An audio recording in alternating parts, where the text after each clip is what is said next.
ଆଜି ବୁଲିଯିବା କେନ୍ଦୁଝର ବଡ଼ ଘାଗରା। ଏଇଟା ଆମର ଅଛି କେନ୍ଦୁଝରରୁ ରାଉରକେଲା ଯିବା ବାଟରେ। ଆଉ ଆଗ ସାନ ଘାଗରା ତାପରେ ବଡ଼ ଘାଗରା। ଆମେ ଆସିଲୁ ବର୍ତ୍ତମାନ। ତାପରେ ଦେଖୁନ ଏଇଟା ଡ୍ୟାମ୍ଟା ହେଇଛି, ବଡ଼ ଡ୍ୟାମ୍ଟା। ଡ୍ୟାମ୍ରୁ ସବୁ ପାଣି ବାହାରିକି ଆସୁଛି ତଳକୁ। ତଳେ ହେଇଛି ପାହାଡ଼ ତଳଟା।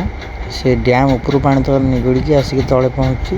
ଏଇଟା ଗୋଟେ ଝରଣାର ଆଟମସ୍ଫିୟର ତିଆରି କରିଛି। ଏଇଟା ସବୁ ଡ୍ରେନ୍ ବାହାରିଛି, ମାନେ ନାଳ ଗୁଡ଼ା ବାହାରିଛି, କେନାଲ। ଆଉ ଏ ଡ୍ୟାମ୍ର ଗେଟ୍ ନାହିଁ, ପାଣି ରହୁଛି। ଯେତେବେଳେ ତା'ର ବନ୍ଧ ଗୁଡ଼ା ଫୁଲ୍ ହୋଇଯାଉଛି, ପାଣିଗୁଡ଼ା ଅଟୋମେଟିକ୍ ତଳକୁ ବାହାରିକି ଯାଉଛି। ଦେଖେଇବି ଆପଣଙ୍କୁ। ସାଇଡ଼୍ରେ ଗୋଟେ ବଡ଼ ଶିବ ମନ୍ଦିରଟେ ଅଛି। ଏଠି ଦେଖନ୍ତୁ ଶିବ ମନ୍ଦିରଟା।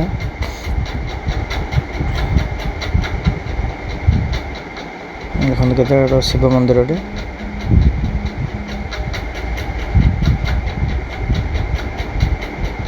ପ୍ରାକୃତିକ ପରିବେଶ। ଶିବ ମନ୍ଦିର ପାଖରେ ବି ପାଣି ଗୁଡ଼ା ବି ନିଗିଡ଼ିକି ଯାଉଛି ନା। ସେପଟେ ସବୁ ଜଙ୍ଗଲ ହେଇଯାଇଛି, ଜଙ୍ଗଲ ଗୁଡ଼ା ସବୁ ବୁଡ଼ିଗଲାଣି। ବର୍ଷା ସକାଶେ ବହୁତ ପାଣି ହେଇଯାଇଛି। ମୁଁ ଟିକେ ଆଉ ଟିକେ ଆଗକୁ ଯାଉଛି, ଦେଖାଉଛି ଯେଉଁଠି ପାଣି ଗୁଡ଼ା ସବୁ ଯାଉଛି ଅଟୋମେଟିକ୍। ଏ ଦେଖନ୍ତୁ ଆର ଗେଟ୍ କିଛି ନାହିଁ।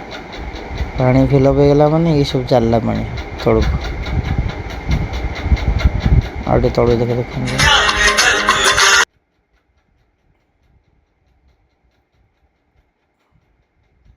ଭଳିଆ ପାଣି ଯାଉଛି ଦେଖନ୍ତୁ। ଏଠି ଟିକେ ଦେଖୁଛନ୍ତି ନାହିଁ, ଜମା ଗେଟ୍ ବି ନାହିଁ ଏହାର।